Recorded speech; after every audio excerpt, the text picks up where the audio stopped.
Pada tahun 1982, seorang remaja berusia 15 tahun membuat keputusan yang dianggap paling bodoh seantero Jepang. Bayangkan, dia putus sekolah dan nekat terbang sendirian ke Brazil. Padahal saat itu, Jepang lagi kaya-kayanya, lagi masa economic bubble. Sedangkan Brazil lagi krisis parah dan inflasi gila-gilaan. Bukan cuman itu, dia jauh ke negara kiblatnya sepak bola, cuman bermodal nekat dan uang lebih kurang $700 di sakunya. Semua orang di Jepang menertawakannya. Guru-gurunya bilang dia gila. Teman-temannya bilang dia cuma buang-buang waktu di negara orang. Karena jujur aja, saat itu sepak bola di Jepang cuma dianggap olahraga sampingan buat karyawan kantor setelah pulang kerja. Tapi yang gak disadari orang-orang, remaja bernama Kazuyoshi Miura ini lagi memulai sebuah anomali paling radikal dalam sejarah olahraga dunia. Sebuah perjalanan yang gak cuma bakal mengubah wajah sepak bola Asia, tapi juga bakal bikin dia masih memakai sepatu bola profesional di saat teman-teman sebayanya ya mungkin sudah menimang cucu atau pensiun belasan tahun lalu. Yap, ini dia pembahasan perdana Center Back ID tentang Kazuyoshi Miura, aka King Kazu. Pemain yang memulai karir profesionalnya di tahun 1986 dan gilanya sampai tahun 2026 ini di usia 59 tahun dia masih aktif bermain. Ini bukan cuma soal umur, ini soal bagaimana satu orang yang menolak tunduk pada batasan biologi. Balik ke tahun 80-an saat Jepang masih milik bisbol. Sepak bola nyaris nggak dianggap. Liganya amatir, pemainnya karyawan pabrik yang kalau pagi kerja di kantor, sore baru main dan latihan. Di tengah budaya yang kaku dan serba kolektif itu, Kazu adalah seorang pemberontak. Terobsesi rekaman FIFA World Cup 1970, dia lihat Pele, dia lihat Joga Bonito. Dan dari situ, satu kalimat lahir, gue harus kesana. Dia menolak sistem Jerman yang kaku yang lagi dibangun di Jepang. Dia pilih Brazil karena dia tahu fisik orang Jepang itu kecil dan satu-satunya cara buat menang adalah lewat teknik sihir yang cuman ada di jalanan Brazil. Tapi realitanya jauh dari kata indah.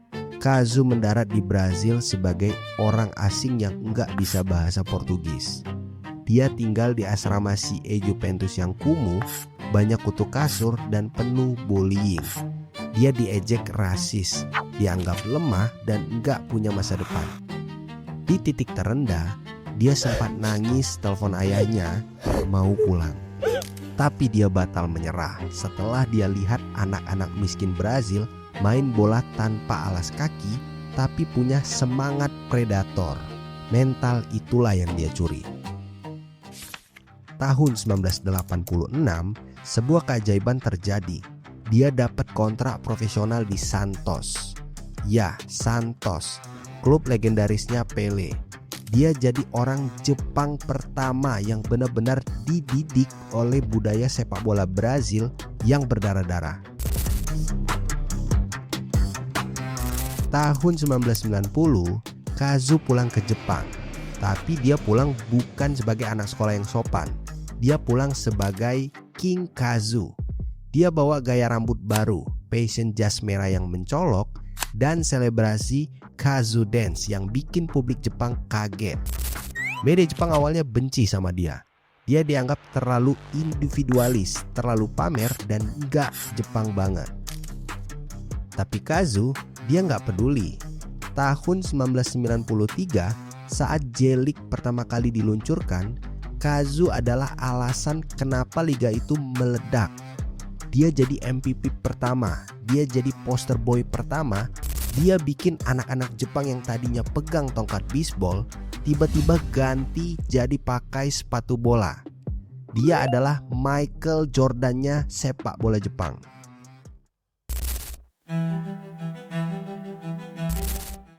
Namun, di balik semua kegemerlapan itu, Kazu menyimpan luka paling dalam di tahun 1998. Setelah dia berjuang mati-matian cetak 14 gol di kualifikasi dan bawa Jepang lolos ke Piala Dunia pertama mereka di Prancis, dunia tiba-tiba runtuh. Pelatih Takeshi Okada mencoretnya di menit-menit akhir saat pemusatan latihan di Swiss. Alasannya, masalahnya taktikal, tapi publik tahu itu adalah cara Okada buat buang pengaruh King Kazu yang dianggap terlalu besar. Kazuyoshi Miura disuruh pulang sendirian dengan kopernya dari hotel. Bayangin, pahlawan nasional yang dilarang ikut merayakan mimpinya sendiri. Orang lain mungkin sudah berhenti setelah luka sebesar itu, tapi Kazuyoshi Miura, dia justru makin gila. Dendam itu dia ubah jadi bahan bakar, bukan untuk bangkit sebentar, tapi untuk bermain selama mungkin. Dia investasi habis-habisan ke tubuhnya. Koki pribadi, pelatih fisik sendiri, kadar lemak dijaga ketat di 7-10%. Jam 5 pagi dia sudah latihan saat pemain muda masih terlelap. Inilah rahasianya. Kazu tidak bermain hanya untuk uang. Dia sudah melewati fase itu. Dia bermain karena cinta, cinta yang murni pada permainan. Dia bukan sekedar legenda, dia anomali. Sosok yang bertahan melewati 5 dekade dari sepak bola klasik era 80-an sampai era modern yang bahkan disentuh artificial intelligence. Tanpa Kazu, mungkin kita nggak akan lihat Hidetoshi Nakata, Shinji Kagawa, atau Takefuso Kubo di Eropa.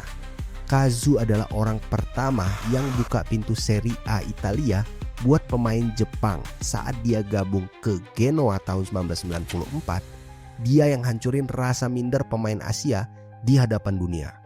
Sekarang, di tahun 2026, King Kazu masih di sana, bermain untuk Fukushima United. Rekor dunia Guinness sebagai pencetak gol profesional tertua sudah di tangannya.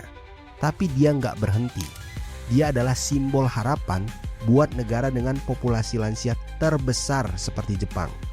Dia membuktikan bahwa usia itu hanyalah angka kalau kita punya dedikasi yang hampir mencapai level delusi.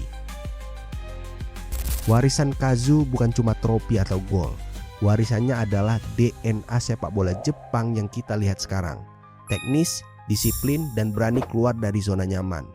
Dia adalah jembatan dari era kegelapan sepak bola Jepang menuju era keemasan. Jadi, saat nanti kalian melihat pemain usia 40 tahun sudah dilabeli tua, ingatlah King Kazu. Dia bukan sekadar pemain sepak bola. Dia adalah the last samurai, seorang yang memilih terus berdiri, terus berlari, terus bermain sampai hari di mana kakinya benar-benar tak lagi bisa menyentuh bola. Jujur aja, Kazuyoshi Miura itu inspirasi atau obsesi yang kebablasan? Berani beda pendapat? Jangan main aman, tulis argumen kamu di kolom komentar. Karena pada akhirnya, yang hari ini disebut gila seringkali adalah keberanian yang belum dipahami, dan waktu akan mengubahnya menjadi legenda. Kalau kamu termasuk yang paham cerita seperti ini, tahu harus kemana. Aku Ewil dari Center Back ID, terima kasih sudah menonton.